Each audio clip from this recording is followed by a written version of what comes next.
These campaigners are patrolling London's streets, alerting drivers to mobile enforcement camera cars. Here they've found one in Camden.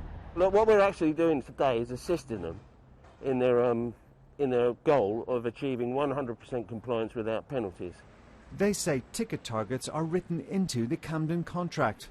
And they say that means traffic wardens are under pressure to issue more and more fines. There's nothing to suggest that the parking enforcers we've seen today were not playing by the rules. However, some traffic wardens that we have spoken to have told us they'll do anything to increase ticket numbers. This officer in a different borough is so disgusted by the dirty tactics, he's agreed to show us exactly how it's done. He's scared of losing his job, so does not want to be identified. He says some officers manipulate their handheld computers to issue fraudulent tickets. Number 3 is for constant observation. When you press, you have to give 5 minutes constant observation to the vehicle. But he says the trick is to pretend you're observing a vehicle when really you're not. Then you see a car in contravention. Maybe the guy's just parked for about 30 seconds or a minute. But you just issue an instant ticket. You fool the computer. Some call it the cooking or boiling option. Is there no way for the driver to prove that they're right and you're wrong? No. He told us it's all down to targets and the pressure to issue enough tickets to keep the bosses off your back.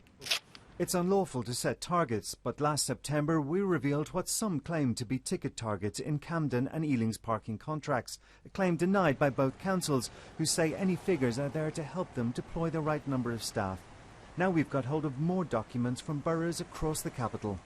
Bromley Council's contract with enforcement company Vinci sets an annual baseline of 72,000 tickets, and for every penalty charge notice over that, the company gets up to £20 extra per ticket. Lambeth employs NSL, which it requires to issue over 200,000 tickets per annum. In response to our story, the councils all pointed out the number of tickets issued is falling. Lambeth Council told us this is not a target, it's a figure for guidance so NSL can plan the number of staff they'll need, while its contractors said there are no rewards for issuing tickets. Bromley Council told us they never set targets for revenue from parking enforcement income. So, who's got it right? These look like entirely the wrong kind of contract to me. Motivating and encouraging the staff to go out and penalise people. I think they do seem to be illegal in the sense that it is illegal for a local authority to use parking revenue to supplement its general revenue account.